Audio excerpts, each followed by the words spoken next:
Hi everyone, I hope you're all doing really well. So, I want to share something very important with you all today, and that has to do with working at an energetic level for your twin flame ascension. Basically, when we go through this journey, we go through this Kundalini awakening. Kundalini is itself an energy which is laying dormant, at the base of the spine, at the root chakra level. And when it is awakened, it changes your life completely. Your life shifts 180 degrees. So all of these shifts can be very painful because the normal being that we are very used to having life be a certain way. There is a lot of conditioning, a lot of ways in which we look at ourselves, in which we look at our lives. And when the Kundalini awakens, we have to shed all of this, which means that we will not relate to other people, we will not relate to an old way of life, and we will not be our old selves. So, whatever we did from that old self will completely be removed from our lives. Now, for some people, maybe they were living their lives more authentically than others. Maybe they had very good childhood where they did not have to be anyone else to be loved. And some could have had a painful childhood where if their parents didn't love them the way they were always, they learned to wear masks. It really just depends on the kind of childhood you had, and you can't really blame yourself for it or blame others for it because that is karma, and there is a deeper wisdom of your soul which makes you go through, which makes you select the kind of karma from your entire stock of karma that is going to make this life happen to you. Okay, so it is just what it is, and you have to accept the cards you're dealt. Basically, you have to play the cards you're dealt. You can't compare and say somebody had an easier childhood, so they have it easier. Somebody had a really messed up childhood, so they have it tougher. It is what it is. You will have all the equipment necessary to go through this process of ascension in the form of divine guidance, in the form of YouTube videos, in the form of articles, in the form of just at the right time, the right teachers will appear in your life. Okay. um, and your spirit guides are always assisting you. They are always trying to show you what needs to go, what how you need to level up. They're giving you this information which logically, um, they kind of explain things to you. They kind of reinforce the good pathways that you take, where they tell you, yeah, this is good for you and you're doing well, you're in alignment with your soul path. And they also support you when you are not in alignment with it, and to bring you back into alignment. um, and there are various parts of the journey where you will have shocks, like a shock from your twin flame, or a shock from your family or your job, or normal people around you. They may trigger you and may cause you to have temporary upheaval. But when you go through this temporary upheaval, it always helps you to release the patterns that this upheaval wanted you to release. And they are old triggers, they are old belief systems and old feelings within you that were buried, that the storm sort of clears out, and you always level up after a trigger. You go to the next stage. You kind of just become very resilient. It's like a journey of resilience. It's like, imagine a boxer who is training to fight, or an athlete, who has to play, who has to participate in the Olympics. How much training does the athlete do? The only thing is that that training for the athlete, will include, like, the coach will put her through many challenges, will give her many, different experiences, so that she's fully prepared. But she has to be very meticulously prepared for anything that comes her way, you know. So if you've seen how people are preparing, for instance, for tennis tournaments, you know, you should be able to play in so many different ways, where you are able to basically assess what your opponent is going to do, how the opponent might play the ball, what the nature of that opponent is, how they tend to play. There is so much involved there, and you go through all of these challenges, like the players go through all of this training so that they become resilient to whatever comes. So now it's not that you have a performance or you are participating in something. That resilience is basically, but the journey is quite comparable for you. You go through all of these challenges and triggers so that you know you become inwardly very resilient to what comes. And in some sense you can see that nothing is that big a deal, like if your triggers are karmic people of your twin flames, then you experience these situations so that you understand that they don't have power over you. You are greater than your worst fears. It's basically just that. So this is the purpose of the trigger. This is the purpose of the upheaval and the negativity, and the constant challenges that you face on the journey. Whatever are your challenges are very individualistic, but they are always there to bring you back to yourself, bring you back to knowing that you, in your divine power, you as a soul, you are very powerful. And these small things, even if they look very big, are very insignificant. So when you defeat these challenges and you go through these challenges, and you come out of them, you now have a renewed sense of hope, and you have a renewed sense of power, which has been restored back to you, that you've given away to these situations. So, like I always say, this is a journey of your self empowerment for divine feminines, because the feminine is very disempowered. The feminine energy in general, whether in men or women, whether they are going through an awakening or not, whether they are the divine masculine or the divine feminine, the feminine energy in both the counterparts, in every human being, is very disempowered.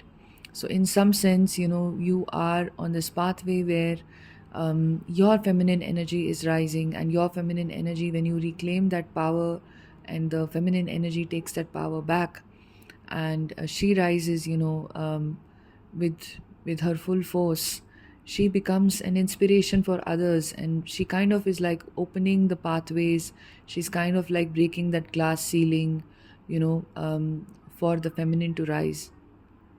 So this is very crucial, and this is not easy. Of course, it's not easy, because we live in a dense matrix world. The matrix, the people around us are very conditioned by the matrix. They're conditioned by their ancestral, ways of being. They are just replaying the same patterns, and they will try very hard to um, make you conform to the same patterns. They also somewhere will not understand why somebody is breaking this pattern, why somebody is living their life in such a different way, why somebody is doing things, in a way that nobody around them understands. But this is a pathway of spiritual awakening. And as much as you have these forces, and as much as you have these challenges, you have the divine support with you. You will naturally align with the highest form of divine available to you. Divine will come to you in so many ways, in the form of teachers, your spirit guides, in the form of, just the divine himself or herself. It can come in the form of a goddess, it can come in the form of a guru, it can come in the form of very powerful places that you go to where you feel these divine energies. Um, as you ascend, you basically embark upon this journey to become one with the divine, to really uncover your own divinity, and that becomes your very beautiful journey. So, yeah, I mean, basically, I would like to tell you that at an energetic level, these challenges, these things happen, and this is why the upheaval feels very extreme to the mind, because energy is very, energy has a certain intelligence, and energy has, it's a very fast and a very powerful way in which things change. Like if you can, like Sadhguru says this, if you control your body, you can manifest, or you will control about 20% of your life. But if you control your mind, 70-80% of your life you can manifest and control. And but if you control your energies, then 100% of your life is in your control. So what I would like to tell you is that don't waste your time in like work at an energetic level is what I would like to tell you about. And the kind of an energetic level that I would say that you work with, I do not know Reiki, and I do not know all of that. But if that works for you, sure, like go ahead. If you've already learned Reiki and that is helping you clear away your chakras, because I do not know Reiki, I'm not going to comment on it. I have no idea about it. But simply speaking, I would say that The best form in which you can work at an energetic level is to connect with, God. It's to invite in God's energy in your day to day life. It can take any form that you want. You can even, go to energetically powerful places. Like, so many temples are very energized, and they are very energetically powerful. Like in India, the ancient temples, they were always consecrated and set up in that form where they serve, the human beings that enter there energetically. They're not a place of prayer. You don't ask for anything in a temple. You just enter, and you anyway receive, what you need to receive in the temple, and you stay open to receiving it. Prayer and asking for something specific tends to limit what you can receive. If you're meant to receive a bucket full, maybe with a prayer of a specific thing, you just receive a spoonful. So that is one way, or simply speaking, just every day, if you can go in nature and be with nature, you will automatically feel the negative energy releasing from your body, and there being space, for positive divine energy to come in. Another way to shift out of low energy is to exercise, it's to stretch, and it's to do yoga. Pranayam is something which is very useful for twin flames because it helps to clear away your energy channels. So if you can learn pranayam from somebody, that will really help you clear away your energy channels in the body, and the energy can flow effortlessly. And these few things, you can do yoga, you can meditate. And I don't know what meditations, people do, but essentially meditations don't always have to be guided meditations. Meditations have to be they have to have a disconnection from the mind. So if you can just spend some time in stillness, you can spend some time watching your breath. You can learn forms of meditation like what I always suggest, Isha Kriya. It's on YouTube. It's guided, but it is also not working at the level of the mind at all. Or any other form of, whether it's Kriya Yoga that you learn, or it's dynamic meditation, or something or the other, something offered by an enlightened being, can be very powerful for you. It can put your mind at ease, because so often with all of these triggers, with all of these experiences we go through, our mind really suffers, and we are in an upheaval. If we stay connected to the mind and we relate to the mind will always try to blow things out of proportion, and the mind will somewhere, the survival instinct of the mind will be kicked in, and you will try to hold on to the old way of being, such as holding on to your twin flame, the physical person of your twin flame. That's all the survivalist mind. So, somewhere it is essential to have that distance from the mind. And that is also where, energy really helps you. Energetic work really helps you. Whatever is the energetic alignment, whether you work with your chakras, or you work, in simple meditation, or you just do pranayam to basically clear your energy channels so the energy can naturally move upwards, or you do some other form of yoga or something else, that facilitates this energetic movement upwards. This will be very useful for you on this journey. And you don't have to worry so much about, um, how this is progressing. And there are very simple ways for you to clear your chakras as well.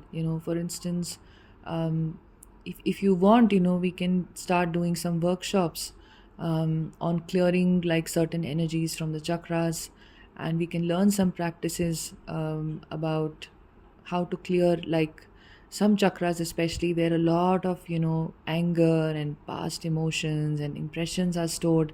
Especially if your kundalini is awakened, it is very very easy to clear away impressions from your chakras. The kundalini is eager to move up, to unite with Shiva. So the journey that you are kind of embodying in your twin flame journey is the movement of kundalini to unite with Shiva, that resides in the crown chakra. And twin flames just embody this in the form of two human beings. So the kundalini itself is very interested in clearing away these blocks. So once the kundalini is active, it is very easy to clear away your chakras. It doesn't take very long, and it just takes consistency. It just takes the intention and the will that you're ready to move forward, and you are in some sense going with the flow. because when we go with the flow, we allow divine things to happen to us. When we try to control, we try to, have things a certain way. We are operating from the ego, and like I said, you're blocking away. If you could receive bucketfuls, you're receiving spoonfuls, and you think spoonfuls are enough, but really, bucketfuls can really help you and assist you. So, whatever resonates with you, everybody has their individual journey, everybody has their individual preferences. So, but yeah, I mean, connect with God every day, be in your faith, be in love with God, try to be one with, divine, and know that wherever you are stuck on your journey, God can help you out of it. And in fact, the right pathway for you to follow on your journey at different points of time in your life is also shown to you by God. It's also shown to you by your divine guides that, okay, at this point of time, you need to do this. At this point of time, you need to do that. Okay, your impressions are clear to this extent, but maybe more needs to happen like this. Or maybe you need to connect with, this divine form, or you need to probably. Talk to someone, or just be by yourself, like just meditate, just take a walk or move to a certain place. So allow that flow of wisdom to guide you. What you feel very happy about doing, what you feel excited about doing, what you feel is right, that is also your guidance.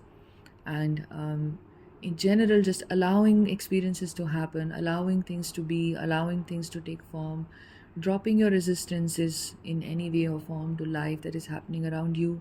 You don't have to hold resistances to life or to the events of life. We learn to resist life. We learn to go into likes and dislikes, like I like this, I don't like that.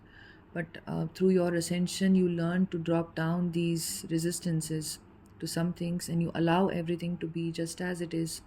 Allow every human being to be just as they are. Allow your journey to unfold just as it is unfolding.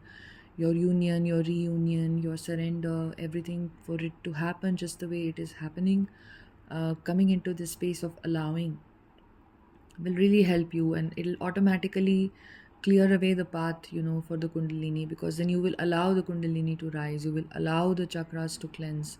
And naturally this process, has a wisdom of its own. So allowing that wisdom is really the higher wisdom here, and this is really what this journey is about. Okay, so every experience, in fact, you have brings you to the state of allowing.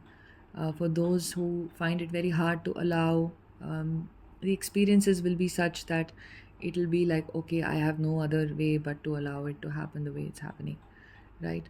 For those who find it very easy to allow, they automatically, naturally come into surrender, and naturally, life flows through them, and the divine will then starts to happen, which is much more significant than individual will ever will be. So, yeah, so basically, try to, when we do yoga, when we exercise, when we eat right, when we look after ourselves, when we do some energetic work, we clear away these blocks in a fast way. When we do subconscious work as well, especially if there are some very hard areas in our lives, where, such as our relationship with our parents, such as the experiences we've had with exes, with friendships, with job situations, with normal people, if those have been very difficult for us, then subconscious blocks, they have to be looked into with more awareness and more compassion, and they have to be reparented. Like, there is some reparenting needed here within you, which also helps you to dissolve these blocks that are not allowing you to come into that alignment with your soul. So, yeah, I mean, if you need any assistance on this journey, on any of these things, you can email me, or you can look at the link below, simplymeet.me, and you can book a session with me. And yeah, I'll see you in the next podcast video. Sending you lots of love. Take care.